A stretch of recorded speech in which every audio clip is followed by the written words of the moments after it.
Ay, wait lang, ma'am. Ito, meron akong pinakamahalagang question sa'yo. Ma'am, kasi ito, maraming nagtatanong sa akin, tatanong ko na lang din sa'yo. Okay. Ma'am, yung mga e-bikes po ba natin, ay pwede bang i-charge sa power bank? Naku!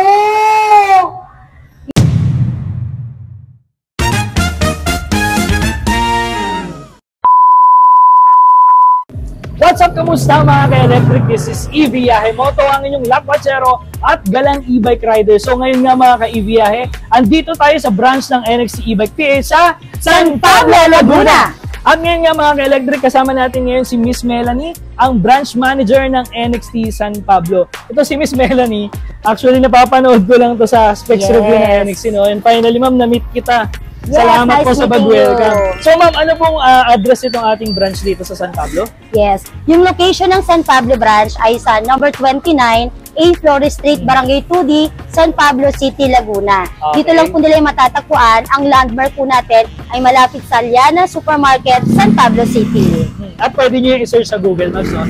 And ma'am, paano pag may gustong mag-inquire na within Laguna or malapit sa San Pablo, saan po kayo pwedeng kontakin?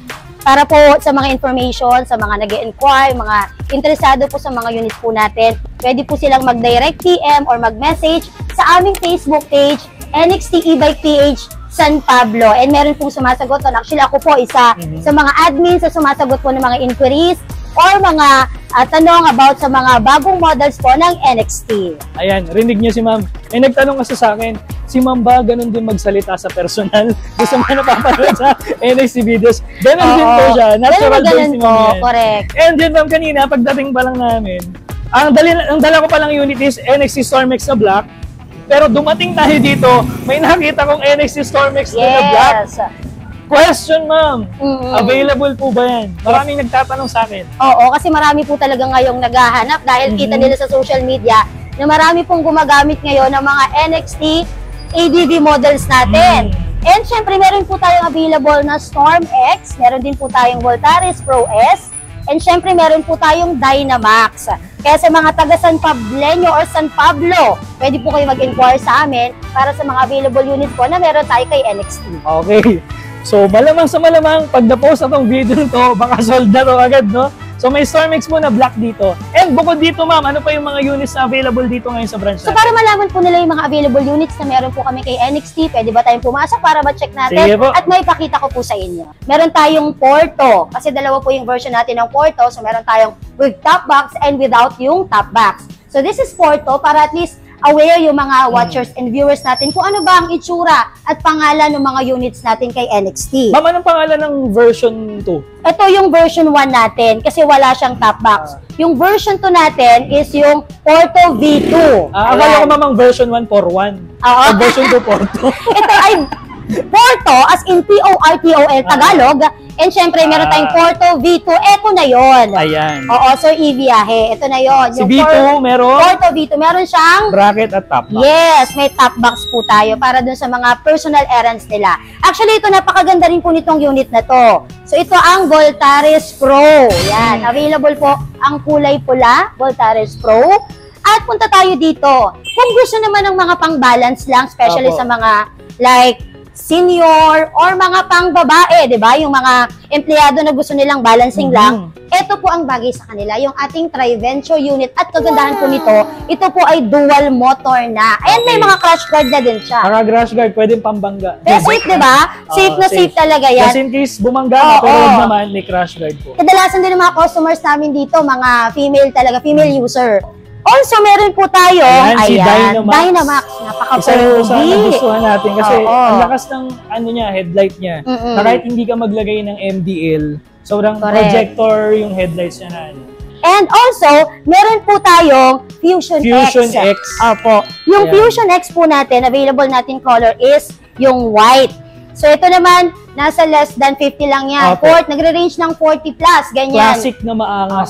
Next is Voltaris. Meron din tayo para dun sa mga like working in a condo or living in a condo, mga gusto nila na foldable yung mga unit, madadala nila kahit saan. Applicable sa kanila itong tinatawag na e-fold.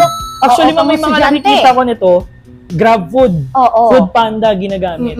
Tapos nakiki-charge na lang sila sa NXT e-bike branches. Opo. So ang galing, hindi ka na maggagastos sa gas. Nakiki-charge ka na sa NXT since free charging sa mga NXT e-bikes nila. Tama po kayo.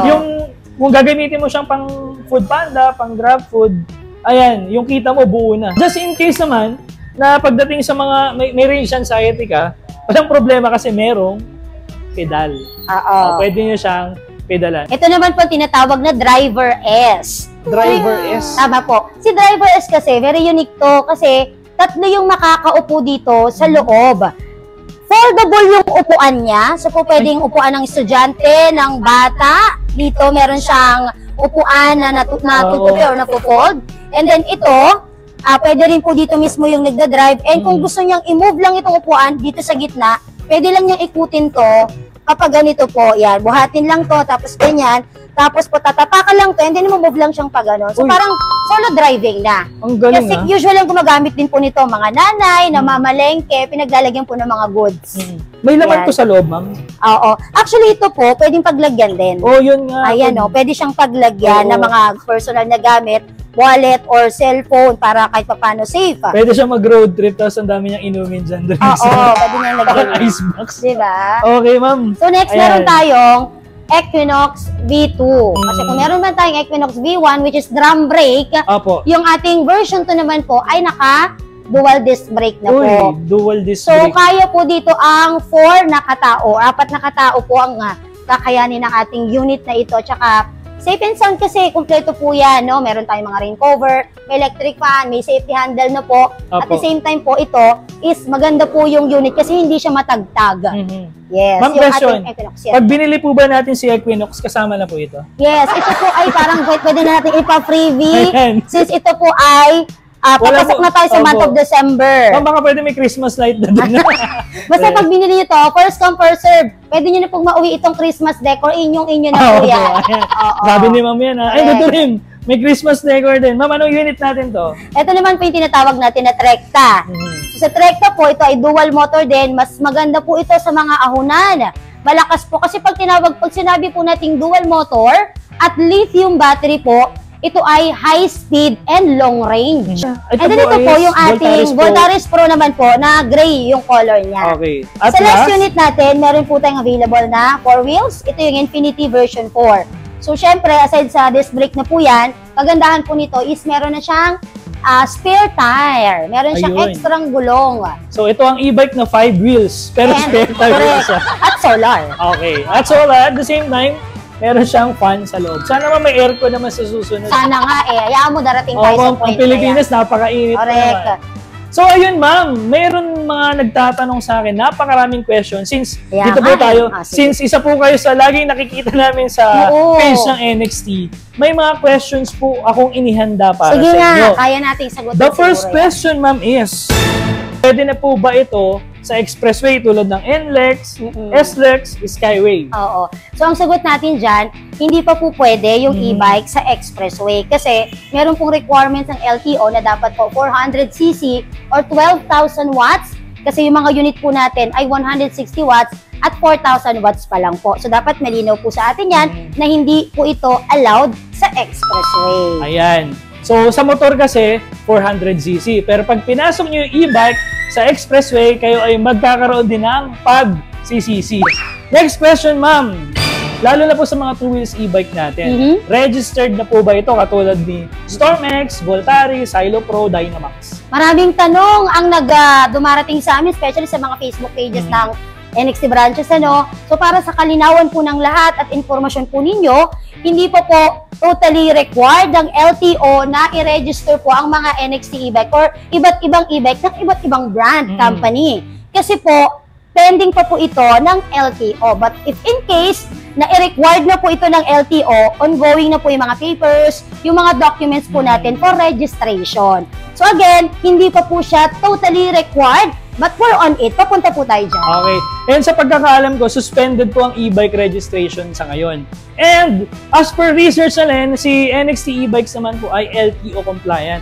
Actually, personally, yung unit ko nakaraan is in-stencil na nila kasi nagre-ready na rin sila ng mga requirements na kailangan ni LTO for registration. So, huwag kayong mag-alala kasi sagot po ni NXT ang registration once na na-lift na po yung ating suspension pagdating sa e-bike registration. And next question tayo, ma'am. May kailangan ba tayong PMS pagdating sa e-bike? Kasi sa motor, meron tayong tinatawag na CVT cleaning, may pa-change oil. So, sa e-bikes po ba may ganun? Sa e-bike po, wala naman tong PMS or preventive measures na tinatawag. So, ang kailangan lang po natin is i-make sure lang na maganda po yung status or kalagayan ng mga brake pads natin, brake fluids natin. Kasi hindi naman na po pini-PMS ang ating mga electric unit. Especially sa mga 2 wheels, wala po tayong change oil, no? Pero pagdating po sa mga 3 wheels and 4 wheels na mga naka-differential motor, doon po tayo merong change oil. Pero kung natulad ko kayo na electric motorcycle lover, ang nakikita ko and personally na PMS lang dyan is palit ng brake pads and gulong kung butas na talaga or upod na, and brake fluids din. At the same time, kung yung front shock nyo ay feeling nyo matagtag na, pwede naman nating palitan ng oil doon, yung fork oil or front shock tuning natin. Ano? Tama po yan, Sir Okay. Ibiyahe. And then, ito pa, ma'am. Pwede po bang mabasa at ilusong sa baha ang e-bike? As much as possible, wag sana siyang ilusong or ibabad sa baha. Pero yung mababasa lang ng ulan kasi bumabiyahe sila, Opo. di ba? Ayos lang yun kasi hindi natin maiiwasan, especially kung ginagamit sa kalsada. Pero dapat, after pong mabasa yung unit or dumaan sa isang baha, i-double check po agad yung mga parts ng unit, especially mga tornilyo, kasi normal talagang kakalawangin ito. I-maintain na lang natin siya sa pamamagitan ng mga oil para hindi po masira yung e-bike natin. So, ayan, kay ma'am na mismo nang galing and sesegundahan ko na rin as personal user, pag dinaan po natin siya sa baha, make sure natin na yung mga wirings ay safe pa rin. And then, banlawan na po natin agad yung e-bike natin kasi meron pong baha na talagang nakakalawang. Kinabukasan makikita nyo po dumaan ka sa baha ngayon, bukas kinakalawang na agad. Totoo yun. So, banlawan natin ng malinis na tubig. And sa mga ordinaryong ulan, actually, bagyo pa nga. Sa bagyo, wala namang problema din na mabasa ka. Babasa yung e-bike mo sa ulan. Wag lang ikaw yung babasa kasi magkakasakit ka. So, magkapote ka naman. So, yun lang din. Patuyuin natin din kung kinabukasan, umaraw na, ibilad natin sa araw, no? Para yung dapat natuyo ay matuyo. Check. Okay. Tama po. Yan, ma'am. Next question natin. Yan po. Pagdating po sa parts ng ating e-bike, usually nagtatanong, China ba yan? China po ang ating parts, pero ang assembly po natin ay sa Pilipinas. Kasi meron po tayong warehouse, ito po ay located sa Carmona, Silang, Cavite. And take note, si NXT po ay direct importer from our supplier, kaya makakasigurado po tayo na very competitive po tayo pagdating sa price range. Okay. Kaya pala ganun na lang din kamura yung mga e-bikes ni NXT. Dahil sila ay direct importer tayo. Kasi napansin ko una talaga, ang taas ng controller, naka-lithium pa yung battery. At the same time, napakalakas na rin talaga na pwede mong i-long ride. Ano? Next question, ma'am. Paano ba natin mapapangalagaan yung battery natin? Okay. Like, especially lithium. Oo.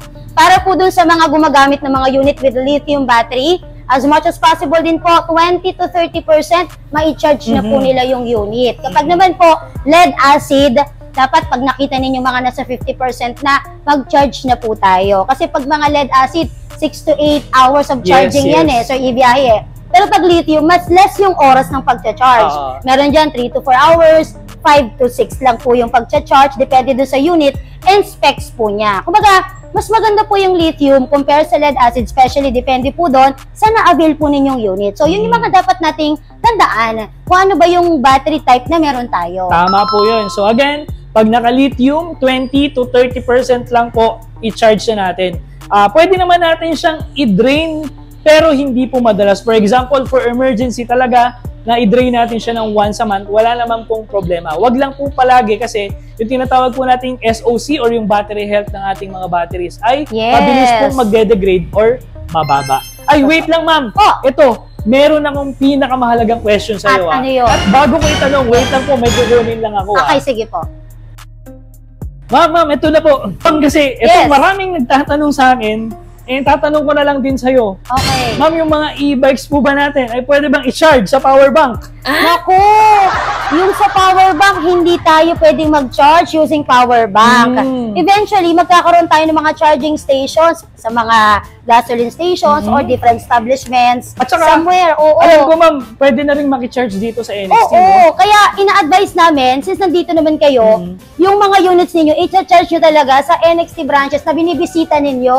Okay. Pwede. Actually, pero, ganun nga yung ginawa namin ma'am kanina. Oo. Nakicharge kami ng mga e-bikes namin na dala, Storm X at Voltaris Pro. Kasi from San Pablo, uuwi pa kami mamaya ng Bulacan. So, nakicharge na kami. So, sa mga NXT users, no ma'am, libre pong makicharge sa lahat ng NXT e-bike branches. Question ma'am, hindi ko naman dito binili sa branch yung e-bike. Yung e-bike ko, pwede pa rin makicharge? Yes, pwede po. Across all branches po yan. Kahit saan kayo bumiling unit, pag nagbe-visit kayo sa mga stores ng NXT, we are welcoming everyone na mag-charge. Ayan. So, alam At niyo na. syempre, itong power bank mo, ibabalik ko na sa'yo kasi mukhang ito pa yung i-charge ng baterya mo. Aray ko! Aray mo talaga!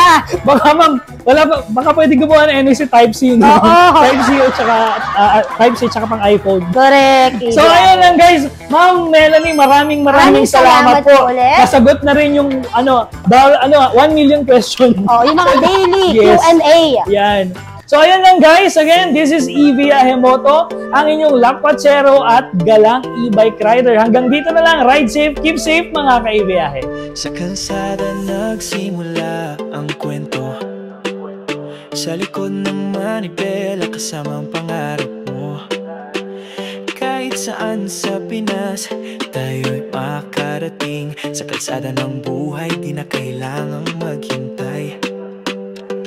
Tahimik, malinis, ang ride mo'y panalo. Kay EVyahe mo to, sigurado ang ganado. Walang usok, walang hassle, laging handa sa biyahe. I-charge lang ng saglit, tuloy-tuloy ang trip.